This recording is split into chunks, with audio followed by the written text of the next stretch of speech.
Welcome to Tech Talk, y'all.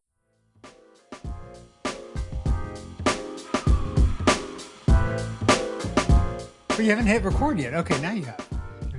Oh, I got it, man. I'm ready. I'm going. Let's go. What are you doing?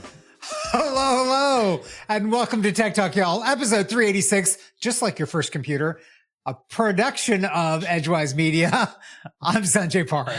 And I'm Adam Walker, and we're going to crap on AI today. That's what we're going to be doing. I think that's the name of the game, probably the name of the episode. Let's crap on AI thinking. And yeah, we got a lot of articles today and not a lot of time to cover it. And we have a lot of AI articles in particular. And I got some philosophical questions for you too. Although they kind of all blend into one, don't they? The AI articles, they're kind of basically like, they do all come together. I mean, let's dive in. Like, I think we got to start with the first two, right? So the first two, this is great. So early in the week, Anthropic's AI is writing its own blog with human oversight. And later in the week, Anthropic's AI generated blog dies an early death. So it didn't even make it to one episode of Tech Talk, y'all.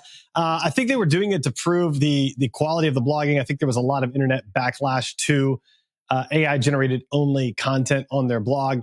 And they did not like the backlash to that. So because it wasn't very clear as to what was AI generated versus what was human generated or managed. And they didn't want it to seem as if it was better than it actually is one of the issues. Okay. Which absolutely does make sense. Yeah. I mean, as somebody who is a fan of Anthropic's service, that's the one that I use. Right. I think it's great. I think the new models are great, except when they're not. That's right. Yeah. I've been using it for some coding stuff, and a lot of times, fantastic. Right. Until it goes crazy and it does a bunch of things that it's like, no, that's not what I asked for at all. That's a terrible idea. Don't do that at all. That's not the right way to do that for anybody. Yeah. So I think that was a lot of what kind of the issue was here. Yeah. It's unfortunate, I think, though, because I think if they maybe had been more transparent with it, I think it's a dual-edged sword, right? I think if they'd been more transparent with it, I think people would have had more trust in it. It would have been interesting. It could have created a lot of discussion. Yeah. But companies don't like being transparent when they're not doing good things, right? Like they try to hide all the times that they mess up. And I don't know. I kind of feel like, you and I have actually dealt with this with certain other organizations in the not too distant past. Right. And I think you not engender, endear, that's the word I'm looking. Endear yourself to your customers and your users and folks like that. When you do show that you're not perfect and you will mess up and you take ownership of those mess ups. What do you think? That's right. I think they should have kept the AI blog. I think they should have made it almost all AI with very little human oversight. I think they should have said that from the beginning, that it's like 95% AI, 5% human oversight, whatever. Yeah. And I think they should have seen what it did and how it performed. And it would have been a really interesting use case and sort of case study for their own products. So I think it was a mistake, honestly. I think they got backlash. They should have addressed it and kind of, been transparent and then moved on, in my opinion. So, I mean, we have technology like you have in Google Docs now where you can see who has written what parts of it. Like you could have actually built a blog that was like that, where you could actually see the parts of like the AI versus even which human was involved in doing that. That would have been interesting. I think it would have been really fascinating. Some edit notes in there. Yeah. Yeah. That's right. Yeah. But next up. Yeah. You're next. Go ahead. Next up, I read all of Cloudflare's Claude generated commits. And that's not me, actually. It's the person who wrote this article. Right. I think it was mostly good, but not always good is basically the point. Which is what you just said. Like you gotta check it. Like you gotta like AI. And I'm talking about this in my Project 900 course where I'm teaching nonprofits about AI. Like AI is like your overeager, really smart intern that is dying to produce exactly what you want. And therefore will produce exactly what you want, even if it's not true. Like it will make up what it thinks you want because it is so eager to please you. And that is the problem with it, because it won't say, I don't know, because it's programmed to help you. So it will, instead of saying, I don't know, it'll just make up crazy stuff or crazy case studies or crazy citations or whatever else to make you happy. I think you might have hit the nail on the head. AI is basically the intern that's trying to get a promotion. Yeah. And will do anything to make that happen. It's like Kramer's intern in Seinfeld for Kramerica Industries. And he would just do whatever crazy stuff that it'll just make it all up. That's basically that should actually be the image for AI right there. I mean, that's the use case I'm talking to nonprofits about in Project 900 is like, that's how you should think about this. So an intern for Kramerica Industries? Well, not quite like that, but similar. But moving on to more AI, top Google exec says AI will rival humans in just 5 years and predicts will colonize the galaxy in 2030, but draws the line at robot nurses. I have thoughts. First of all, I'm glad it draws the line at robot nurses because my wife is now a nurse. So I'll be okay. I'll survive, I think. We'll at least have one of us will be employed. The other thing is, like, in this article, it keeps talking about these CEOs that are like, it's going to usher in the golden age of humanity and there will be abundance. And I'm like, yeah, for the CEOs, there will be abundance. They will make a boatload of money. And everybody else is going to get put out of jobs and be struggling. And like, we're going to have the Great Depression over here. Like, I don't think y'all realize what's happening to regular people like that. You know what I'm saying? Like they're so blinded by their own, like, I don't know. They're driving the Golden Gate Bridge and doing their Silicon Valley, whatever, rose-colored glasses. So it makes me crazy. Yeah. But by the way, speaking of that, I haven't actually watched this movie, but I've heard that it's great. There's a movie called Mountainhead, and it's about a bunch of tech billionaires. Oh, that's the one with Steve Carell in it, right? Yes. Yeah, yes. I haven't watched it either. I need to watch that. Yeah, and it's about AI basically destroying the world kind of thing, and they're in their little mountain retreat or whatever. Yeah, they're chilling out while it's all happening. On the alternate of AI taking over everything, Apple says, I don't think so. Apple researchers just released a damning paper that pours cold water on the entire AI industry. I'm going to go ahead and do the next one. The illusion of thinking. Apple research finds AI models collapse and give up with hard puzzles. Yep. Because AI, as we're talking about it right now, is actually not artificial intelligence. It's not. It's problem solving is very limited, very rudimentary. So like if you wanted to spit out an outline of a last will and testament for you, it's been trained on so much of that stuff on the internet, man, it can crush that for you. Right. But if you want to ask it like the nuances, but it might not be legal. It might not be legal. That's right. But if you want to ask it like the nuances of putting stuff in a trust and all this other stuff and like really, really complex legal stuff, it's going to make up answers for you. It's not going to reason through what the real answers are. And that's the problem, right? It appears it's like that smart intern. Like they seem so intelligent and they give you such well-formatted documents and only part of it's real, right? You know, like, do you want to promote that person? I don't think so. So it's like Joey when he worked for Chandler at the company and he was acting basically the whole time. And it's like Joey when he was speaking French. He was just he just made up random. It's basically Joey in most of the TV show Friends. I don't know if Joey could have formatted a document like ChatGPT can though. Like I'm not sure he had that level of computer skill. But apparently the next story, ChatGPT can't play chess. Go ahead. Yeah, I mean ChatGPT lost a chess game to an Atari 2600. You heard me say that right. Atari 2600 on the easy level. On the easy level. So the basic logic, algorithm built into the Atari beat ChatGPT's, deep. I mean, again, that's what it comes back to. Like it doesn't really think. Like it assumes, it makes a lot of hunches. It's like that super bold person on the debate team that convinced they know every answer.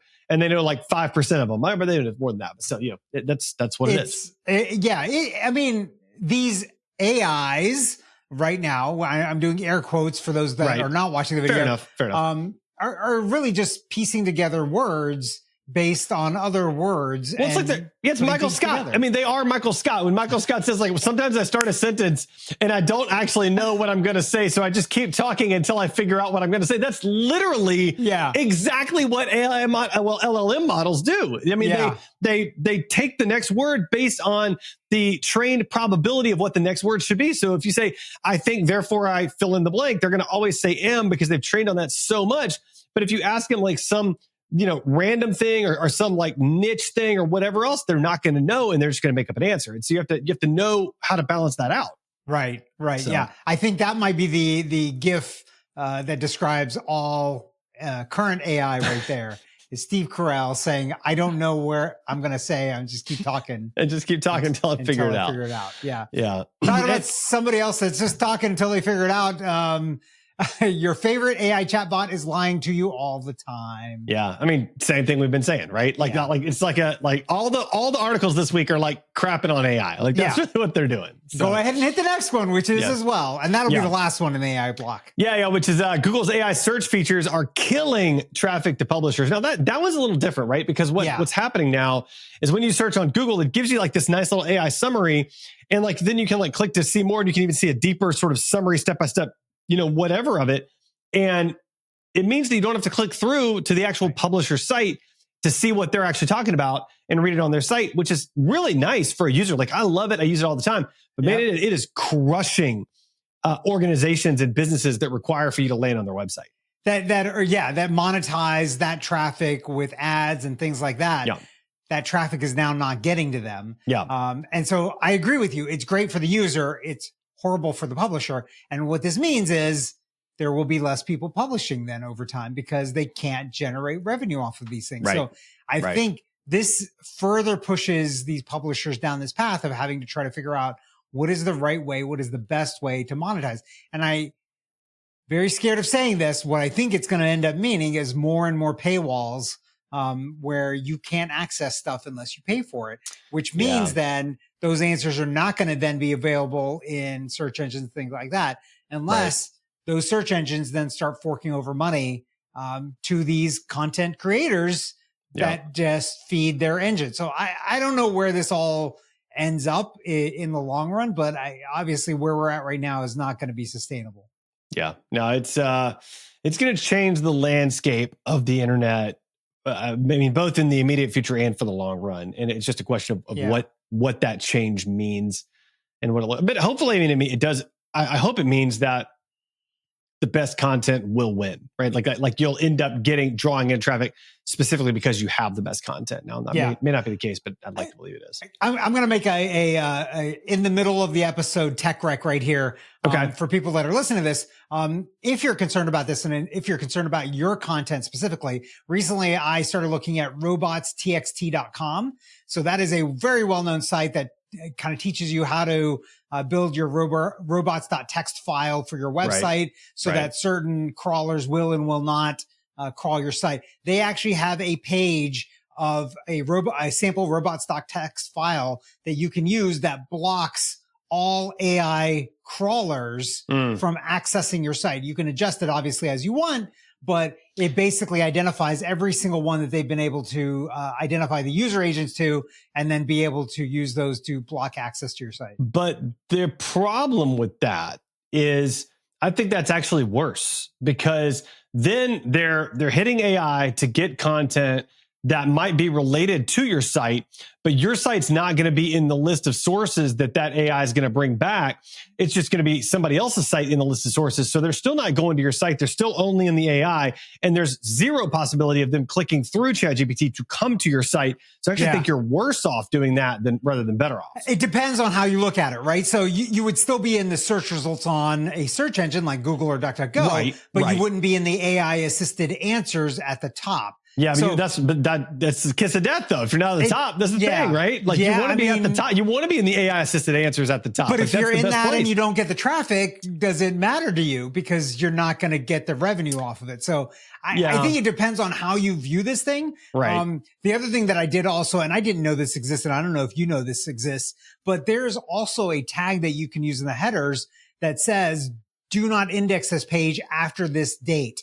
Oh, interesting. And I found that interesting myself because a long time ago, I actually wrote a plugin for Jekyll that would automatically and dynamically change pages to age them out so that they would not be indexed. Because a lot of times you search for things and you end up with these articles that are 8 years old and 10 years old that are no longer relevant. We've ended up with articles in the Tech Talk Y'all show notes that are 3 years old, not realizing it until the last minute. Like, oh, we got to cut that. That's from 3 years ago. What in the world? How did that get in there? Right. Yeah. So this is a way to be a responsible internet publisher and remove stuff. Now, I know that goes against what everybody thinks because it's like, well, even if it's an 8-year-old article, I want them to click on it because then I get the money from it. But you know what? What if you're not going to get the money for it now? Maybe you could help clean up the web so that we can actually find the useful information, and maybe you'll actually make more money by doing that. I don't know. Speaking of things that are useful, Walmart bringing drone delivery service to Atlanta. What's up? Are we the first to get it? I think there were a couple of cities on the list, if I recall correctly, but Atlanta being one of them. Now, I don't remember. So I take it you're excited about having just random pieces of electronics crash from the sky and injure and kill people. But listen, man, like you and I both live in Metro Atlanta, and we both know, like it's like Google Fiber, like Google Fiber rolled out. It's like in Atlanta, oh my gosh, this is amazing. And then it was like 5 years later, we get fiber out in the suburbs, right? So like that's how it's going to go. I think by that time we'll have hoverboards and AI will be running the panacea future. It's going to be amazing, the golden age of all humanity. And we're going to be good to go. So actually, I think they'll teleport to us by that time. Like, forget the drones; just teleport right into the living. I just want that jacket that you can push the button on and it dries you off and it shrinks up like or the self-tightening. Were those Reebok? No, those were Nikes. The self-tightening Nike. I think they did. They made those. They made some of those. We talked about it on the show years ago. Now at this point, they sold for quite a lot of money. A ton of money. But listen, I'll believe it when I see it. I mean, Amazon's been talking about drone delivery for I think at least 8 years now. So I'll believe this. Was it on episode 1 of Tech Talk? It was pretty early, man. And like, I need to see a drone deliver a package, and then I'll be like, no, I believe it. Like that's what it's going to take that for me to believe this is real. So I like the idea, but we'll see what happens. Yeah, exactly. Something else you might like the idea of, and we'll see when it happens. Meta's tech chief says smart glasses will be the next smartphone. Just don't expect it soon. I've said this many times on this show, and that's the only reason I tagged this article. So I'm like, look, it's not just me. Meta's chief tech guy says that too. It's going to be a while? Yeah, no, that's the next big thing. I think smart glasses are absolutely the next big thing. Like I read another article. I don't remember if I tagged it or not. But I tagged it, but I don't think I made it into the show notes about smart glasses that are out right now. And they read the micro expressions on your face to help you better understand what your emotions are in that moment. I read that article too. Yeah. Like that's crazy and a little scary. I'm not sure I want to know that level of, like, I don't want to know. I don't know if I want to know that. I think what you're telling me is I need to invest in companies that are investigating how to solve eye problems, because everybody's going to have eye issues after they have these screens on their faces. Man, you're not wrong about that. Like, that's probably true. Yeah. That and probably short insurance stocks, because everybody's going to crash into everybody else. That's probably true. Because they're now even more distracted by things right in front of their face. Yeah. You might be right about that. Yeah. All right. Japanese researchers develop, quote, transparent paper as an alternative to plastics. New material is ...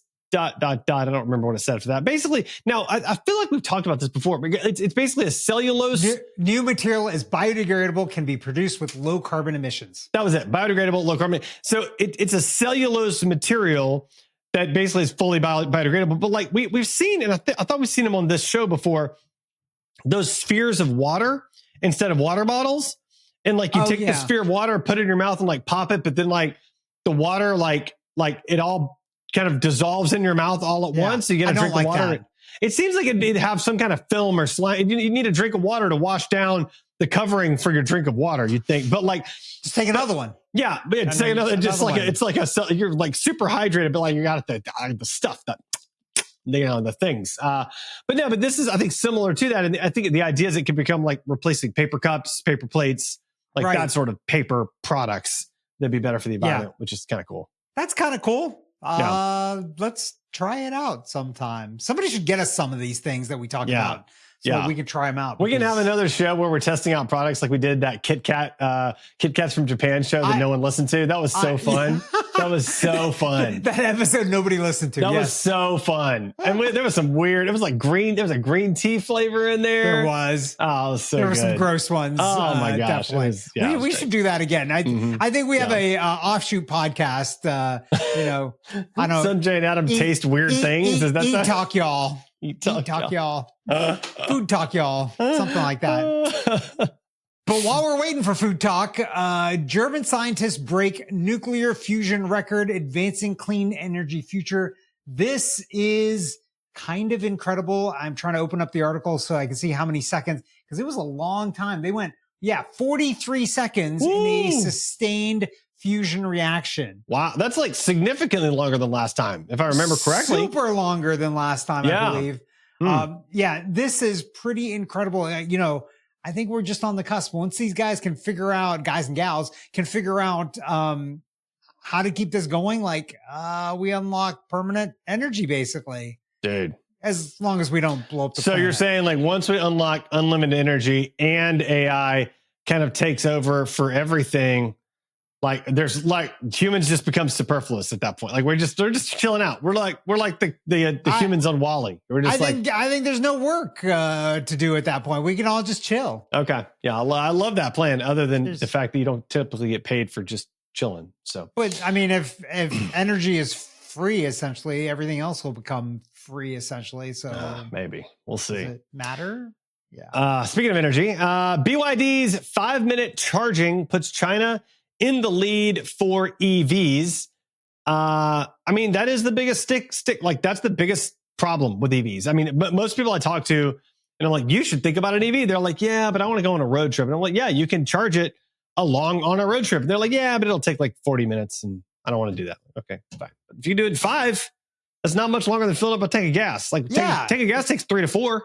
Yeah, exactly. That's enough time to, charge it up, have everybody go to the bathroom inside, buy some snacks, get back outside. Not Buc-ee's, but other places. Yes, that's correct. Yeah. If you're at Buc-ee's, just a lot for 20 or 30 minutes at that stop. But, other places. See, at that point, then it doesn't matter if your car charges in 40 because you're going to spend, more time at Buc-ee's. You're going to get some great food. You're going to, buy some weird looking shirts. So I gotta admit, I've actually not been inside of a Buc-ee's as of yet. It is quite the experience. I gotta say, I will say, I am no connoisseur of gas station food, but I will buy food at Buc-ee's and it is good. So like little sandwiches and, one of my favorite things to buy, you'll like this, are chocolate covered cashews from Buc-ee's. Oh man. Chocolate covered anything, almost anything is so I'm sold on. Yeah. I'm going to try to get you some chocolate covered spinach. See how you like that. But no, I'm not going to eat that. But peanut M&Ms, they are a staple for me on a road trip. We just did a recent road trip and I had some peanut M&Ms. I'll allow it. Yeah. I'll allow it. Yeah. It's good. Mm-hmm. Something else that hopefully we can all allow because this would be awesome for humans. Japanese scientists develop artificial blood compatible with all blood types. Okay, here's my question. What do you got for this? This is the philosophical question for you. Yes. At what point does humanity hit the inflection point where on average we're adding more than 1 year to the average lifespan per year, making humans theoretically immortal? At what, because it feels like with things like this, we're adding, we're ticking up there. Does there hit an inflection point at some point where this is really more for surgeries and things like that? So you don't need to have a blood transfusion. Okay. Right. You're getting just transfused with this artificial blood. Right. Which they can just make. Right. Because, you've seen this all the time when there's big disasters or whatever. And we need blood donors. We need blood donors. That's one thing. It's we don't really have a good replacement for. You need actual blood. And blood is only usable for, I think it's 40 something days. And it has to be refrigerated. Whereas this stuff, 5 years, if I recall correctly, it does not need to be refrigerated. It changes the whole deal with battlefield surgery, soldiers in the field that get injured. It changes it in disaster areas. It changes so many things. But to your point, the extending of life, just this week there, I didn't tag an article for this because I didn't think we were talking about this, and it's kind of outside the scope of Tech Talk, y'all. But what are you talking about, man? There's a public company that whose stock skyrocketed because they, in early kind of test results, have shown like this molecule that they now have access to, worldwide rights to, extends a mouse's life by 20%. Whoa. And so if you can just apply that to humans, if it is even anywhere close to that, like you're talking about 20 extra years of longevity, potentially, like that is a big deal, right? Yeah. I mean, that's great. And that's what I wonder about is like, which generation is it going to be that's like, yeah, you know, the average lifespan went from, you know, males 77, whatever, and it just jumped to like 130. Like they just had this crazy. Yeah. And then what happens? Like you've already retired. Like what happens when, like, I don't even know. Like, I think your retirement age has to change. Your great grandchildren are taking care of you at that point. Like somebody's got to foot the bill. And I think like that too, you know, like we're already seeing the fertility rates across the world crash. Oh yeah, big time. Right, well below 2.2 in most every country. I don't think I can think of a country where it's at or above the replacement rate. Yeah, but if you extend life by that much, is it a problem that our fertility rate, like that population is shrinking worldwide? That's right. Yeah, maybe that's a good thing. Maybe less humans on the planet would be good because we have to then fight for less stuff. There's less people fighting for the same amount of stuff. You have less wars. You have less, you know, all of this stuff if you have less people. The problem with that thinking becomes though, like if you have an older population that's out of the workforce, and then you have a very unbalanced population at some point, like very out of whack, and then that becomes a potential problem. Unless nobody has to work because AI has solved it all. Which again, if you're a tech CEO, is probably good for you and maybe not for other people. So that's all. Yeah. Well, I think if there is no more work, then money is probably not a thing, and those tech CEOs and billionaires. Not so much billionaires anymore because we're all the same at that point. I feel like we're a long way off from that, but we'll see. Might be a good thing. I don't know. What we're not a long way off from is the right to repair is law in Washington State. Woo! Win for the little guy. One state after another. We keep talking about this. They keep getting knocked off, and they're in the boat now, which is great. Yeah, that's great. Yeah, at some point, it's going to be like it doesn't even matter if any of the remaining states. At some point, yeah. Yeah, that would be a great thing, I think. You know, I've been seriously thinking about getting a new phone, and I would really love to get a Fair phone. Yeah, but they don't sell them here in the U.S. So that's kind of a maybe bummer. later. Something that's not going to be sold somewhere else though soon, because the Danes are putting a hammer on it. From Word and Excel to LibreOffice, Danish ministry says goodbye to Microsoft. They're getting rid of Windows. They're getting rid of Microsoft Office. They said that it just doesn't make sense to have just one vendor for all of it. Yep. And they are trying to go and move the entire country, at least the government side of it, into open source and a little bit more manageable and lower cost, quite honestly. Rightly so, services that's the way. To me, they're basically equivalent. I run, I do have Microsoft Office on my desktop. I don't ever use it, I don't think. Nope. But on my laptop, I run Linux and I run LibreOffice, and it's fine. It works good. Yeah, works right. There's plenty of workarounds. You don't need that. So, time for the Weird and Wacky segment. Abominable Snowman. He's not an axe murderer. One of the TAs turned out to be a bot. All right. First up in Weird and Wacky, this corporal's reply all email debacle went viral when memes blew up. A top Marine took notice. So apparently somebody got issued a certificate, I guess for a training completion certificate. Yep. And it went to the entire Marine Corps. Not just them. The White House. Oh, the White House. It was like literally everybody. How is that even possible is what I want to know. Like how, anyway, beyond that, all right, go through the rest of the story. There were responses from the Army, the Naval Criminal Investigative Service, the FBI, and even the White House. I don't know how you have a mailing group that you send something to that goes to that many people. That feels like a really bad idea. That's what that feels like. Yeah. Feels like, yeah. So Corporal Hundley completed this course and received the certificate. And now there are very many memes about this. And there's actually a very nice video. I don't know if you watched the video, but the video where this Marine, I don't know who he is. He's a pretty top Marine, if I recall. Marine, yeah. Above this stuff, he went in and basically called out Corporal Hunley and congratulated him. And there were stickers. There's all kinds of stuff. Yeah. I actually really like this. The fact that they just kind of ran with it. They knew it was a mistake. Yeah, you got to go with it. They went with it. They had fun with it. They celebrated this, Corporal Hunley, not going to be forgotten. Yeah. Even though he was just kind of trying to do his thing. And this was not his mistake. Right. This was other people's mistake. So right. Yeah. Very, very much fun. Something else that's fun, I guess, maybe, because this is a crazy story to me. Buried for 16 million years, scientists unearthed a prehistoric spider so big it might have stalked dinosaurs. So when I started reading this, I thought, oh, this thing must be monstrous. Yeah. It's an inch long. Yeah. Yeah. I kind of felt dinosaurs. I kind of knew from the clickbaity title that it's probably not a very big spider. Come on. It's I like the idea of a really giant spider, but and that's why I had to share it. But I was like, it's probably not that big. So yeah, it wasn't anywhere near that big. All right, but on to better Weird and Wacky. All right, Deloitte's U.S. employees can now buy $1,000 of Lego on the company's dime to boost their well-being. This is a part of an employee mental health plan, and they said they can spend up to $1,000 on puzzles or whatever else, and Legos was included in that.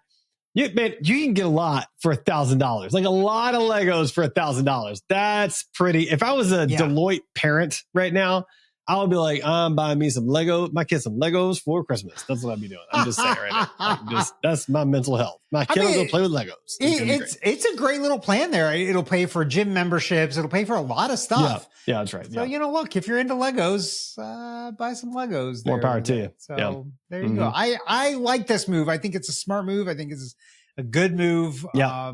Even though people were making fun of it and whatever. No, I think it's great. I think it's very pro-employee. Yep. Do more of that, Deloitte. That's right. That's good. Good on you. That's right. Something else that somebody should do a lot more of: 432 Chinese robots move an entire 7,500 ton neighborhood, not a house, a neighborhood, before returning it to its original spot to build a subway. Yeah. I wish there was video of this, because there was no video of this, and that was disappointing to me. I mean, basically, it was like 432 autonomous robots, they're all independent, custom built for this, and they all acted as an independent leg essentially, and just rolled together, rolled this thing out, moved it, and you got to wonder why 432? Why not 433? I'm sure there was math involved with how the size I hope so. Space them out and whatever. But I just started thinking about the synchronization. If you got one of them, let's call him Fred, that's just out of sync with all the rest of them. Yeah. All the rest are going, then Fred is behind by a little bit. Does it cause a crack? And it's not you can go up under there if one of them gets stuck and fix it. Nobody's crawling up under that thing. I'm not getting below a 7,500 ton neighborhood. That's craziness. Yeah, that's pretty. I mean, they've done stuff we've talked about this. They've done some of this before, and it's some of the engineering feats are just marvels. It's just wild. So it only moved 10 meters a day, so it moved very, very slowly. Right, and rightly so. But still, it's pretty cool. Yeah, I would say. Yeah. Tech wreck, time to get your tech wreck. Tech wreck, chicky. Tech wreck, time to get your tech wreck. All right, Sanjay, it's Tech Wreck time. What do you have for us this week? So I was telling you about this earlier this week, that I had something great, and I got to tell you, this is great. So Cornell's ornithology department has an app called Merlin Bird ID. And basically what this is a free app. Doesn't cost you anything. Okay. That you can use to identify a bird, either by taking a picture or recording its sound. It will tell you what exact bird that is. it's kind of amazing. I think Google search will do that for you on the picture side. Like that, you can just search a photo, Maybe, right? but Like this is the music and the sound of it too. Okay, all right. And you're helping them with like research stuff about birds. And when I've got that really annoying bird in the morning, tomorrow morning, this is going to happen outside my window. I can pull this app and I'll be like, tell me what this is. And then I can basically find out, is it endangered and can I shoot it? Like is that what you're saying? Like that. Pretty much, yeah. That's what this is for? Okay. Yeah. Not that I'm going to shoot it or even have the ability to shoot it, which I do not, but I like the concept of that. So right. How much you're able to shoo it away, right? Like I used to have a woodpecker on our house, but now some of those things that have been painted, so the woodpecker does not come to our house anymore. Nice. But you cannot shoot a woodpecker because it's a federally protected animal. There's some classification for it, but basically, you can't do anything to it. So good luck to you and your house full of holes at this point. That's crazy. More than anything, it was just annoying. But crazy. This thing, like you can sit on there and you can look up a bird and you can actually listen to its song and actually really kind of understand, which bird is what. There's a lot of them. Okay. So a auxiliary recommendation here to go along with this. If you're into birds, I would recommend a board game called Wingspan. It's not a tech rec, but it is a board game rec. We have this game and it's a lot of fun. It's really about building a flock and then you're playing against other people, but you're really playing on your board and it's a whole thing. And you end up learning a lot about random birds. I did not know you were such a bird person. That is news. I'm not really, I'm a big fan of cardinals because that's the state bird of Kentucky. Okay. All right. You see good to know. All right. See a good number of around here. Yeah. But yeah, I saw them on my back deck the other day. So see, there you go. Male and female. So yeah. See, there you go. And I know the difference. I know the difference, Sanjay. I mean, it's like you were born in Kentucky then. So there you go. Okay, Adam, enough bird talk, bird brain talk. Yeah.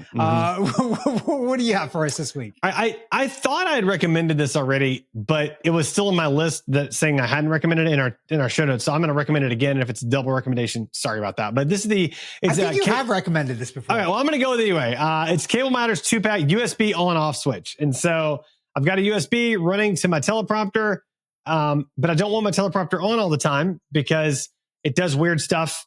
And so I have a on-off switch where I can turn the teleprompter on and off without having to plug and unplug the USB cable, which I find very, very helpful. So I can't find what episode you searched, recommended this in because I searched and maybe you called it something else. If it's not there, then it could be that you and I just talked about it on the side and I didn't recommend it. That's what I think might have happened. So anyway, but I use this literally multiple times every single day. Like I'm about to have a call. Oh, I need to fire up the teleprompter, click, and just turn it. I don't have to plug and unplug and plug and unplug and plug. Yeah. It's so nice. So nice. So highly recommend. Yeah. Totally. All right, Sanjay, how can our listeners find and connect with you? They can find me at sanjayparekh.com. What about you, Adam? Go to my website, adamjwalker.com. And if you haven't already, tell your friends about project900.com, where I'm trying to help 900 nonprofits with AI adoption this summer. And rate the podcast. 5 stars. 5 stars.